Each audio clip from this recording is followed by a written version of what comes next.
What's up, guys? This is episode number 1 of Engineering Aquariums. We're going to go into the physical stuff I have on my tank, the plumbing, the tank itself. We're not going to get into any of the electrical, any of the programming, or any of the water parameters. That'll be in future videos. So let's start out. My stand is made of 2x4s. I don't know how well that can be seen. It has a pretty strong support box in the upper right. There we go. So as you can see, it has a 2x4 on edge and then a 2x4 flat. And then when it comes into the brace, the 2x4 flat is over everything, and then the on edge is just some strength. I've got triangle brackets in the back. This was all designed with the help of one of my statics teachers. Wow. So all that, a lot of calculations went into that. The strength of this stand is also, although that leg is kind of bent out, the strength of this stand is also brought into consideration with those triangle brackets back there. We've got the tanks themselves, two 40-gallon breeders. 36 inches long, 18 inches deep. Wait, that's not right. 18 inches tall. No, it's 18 inches deep, 16 inches tall. There we go. My stand, as you can see, has some overhang. Because I needed to fit another tank underneath, this one is much tighter, of course, than the overhang is. If you just sit down and think about it for a bit, that makes sense. We've got another. This has no stability added to it. It's really, I can actually take this whole thing off and access the bucket underneath. This for my mixing water. I will be drilling a hole in there, so I can, or I'll be figuring out a way to get salt in there remotely without having to take this off. I'll beef this up. Might have a tank on here at some point. Just some supplies. So we've got the quarantine. That power head's not on. It's only float given by the sponge filter. There's a Coral Beauty in here. I didn't mention him last time on my stocking list. He's in there though. He'll be in my main display in, what, 3 weeks now? Something like that. Water temperature looking good. So then we've got plumbing. 3 holes back of the tank. Guys, go slow, drill your holes very carefully. You can do it. I did it. I honestly broke my first tank though. Get yourself some pieces of glass from Home Depot, test it out a bit. Get yourself an expensive drill bit. Buy one from Bulk Reef Supply. They're not actually that expensive, but trying to save $2-3 on a drill bit will make you spend $40, $50, $100 on another tank. I got mine from China. I made it work. It has a crack now. It's gonna work out. It's fine. I don't do what I did. So we've got the plumbing going down. We got the plumbing. Return plumbing has double. One of those is directly for hard coral. The other one's just general flow, and that one's general flow. And then we've got my power head, J-Bow. That's the newest version, Model 8. I couldn't tell you off the top of my head what it is.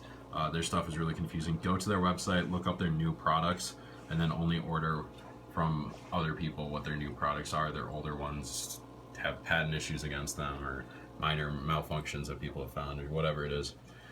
So we've got, I went with deep sand bed. We'll talk about filtration slightly more, but I went with a deep sand bed in my tank. I went with a really deep sand bed here in my refugium where I've got some Kato. So more physical aspects of my tank. 40-gallon breeder, pretty easy to tell. I cut up my own acrylic pieces. I actually cut this one, I cut both of my main pieces short because I cut them the same size. So this has a patch on it. I don't know if you can see that. Silicone and acrylic, not the best thing, but it works. It doesn't work great though. There was a leak in the back. There still kind of is. It's being braced up by, 1 second. It's being braced up by that acrylic piece in the back, which is holding that from flexing. There's a lot of weight from the sand. At least I went with, guys, go with 1/4 inch acrylic, go with 1/4 inch glass at least for your sumps. Anything less, it's too weak. You have a lot of water pressure. My water heights aren't even that different, but with the amount of sand I have and with some other stuff, water's heavy, so even just the smallest amount, that's a lot of weight. That one actually broke in that way because of the water, despite the fact that there's sand underneath. It broke over, like, from the top a little bit. It's doing fine. I'm gonna make a brace for it. So I've got my plumbing. Plumbing goes into the filter sock or sump sock or whatever you want to call it. Not best idea. Router tube knows what I'm talking about. Router tube reef. I'm gonna make one of your tubes one of these days. Got the SCA 301 protein skimmer, cheap ass protein skimmer from Amazon. Works. That's all that matters. It works. Nothing fancy about it. It's got a little turnpipe thing. It's got a weird slit groove at the bottom that allows it to change the flow when you change that. Got my carbon reactor. Don't plan on running carbon all the time, but currently had some fumes in here from some other stuff around the house and some projects and some painting. I had to fix up some of the paint scratches on here. So I just wanted to make sure no fumes in the tank led to anything, so I just put some carbon in. Everything looks to be doing fine. Got my probes. So if we look here, we've got this is my bubble trap. Oh, my bucket's in the way. Okay, so my bubble trap is on a diagonal. It's actually a square. So this top part overflows right here into the pump part, but it has to go over and then under. And so this traps all the bubbles on this side as long as the height difference isn't too much. And you'll actually see the bubbles go down and then come up to the top, and then they're just sitting there. They can't get under there because bubbles float. Now, if the water height difference is too much, there's a lot of velocity, there's a lot of energy. It can get under there. I've seen it happen. I had micro bubbles in my tank. I looked down there, figured that was the issue, reset my auto top off. Right now I'm topping off with just water, and stuff keeps falling in this bucket, so I just put a filter in here instead of keep remaking RODI water. So that's my little pump. I'll have this be my RODI maker. It's a big 55-gallon drum. You can get them on Amazon for pretty cheap. They hold they're meant for chemical waste storage, so they won't leak. They're really easy to drill into. They're just plastic. They don't react with anything. They don't get nasty. They're easy to clean out. Would recommend. Brew trash can also works great if you have those. They're a little awkwardly shaped in comparison. These are like perfect cylinders. They're kind of short and stumpy. They're 24-inch diameter, which is a nice 2 foot. I have just a 2 foot by 2 foot piece of plywood on top of that. Yeah, so my auto top off right now has baking soda in it. My alkalinity is pretty low. Don't really want to talk about it. It's like 6.1. It's really bad. I just tested it yesterday and I started fixing it. Before that, it was on the low side, but it was in the 7s, so I was feeling okay about it. We've got my RODI maker. That actually mounts up, but I had my Apex unit get sent back. Shout out to Bulk Reef Supply. Great products, cheap stuff, good customer service, great videos, good scientific minds. They'll answer stuff I couldn't answer. I'll answer stuff you guys have questions about. Drop the comments. I got you. We got a bunch of Apex units, but that one didn't work. Don't know why. It just didn't. So I sent it back to them. I actually forgot to take the mount off. So we'll see what happens. Maybe they'll send me a new one. Maybe they'll refund me. Either way, they're always cool people. I've got a lot of stuff from them. They're really chill. I've got Innovative Marines Hydrofill Titanium auto top off unit. Thing's the cheapest on the market. It's 70 bucks. It's got 2 probes to keep it from like wavering too much.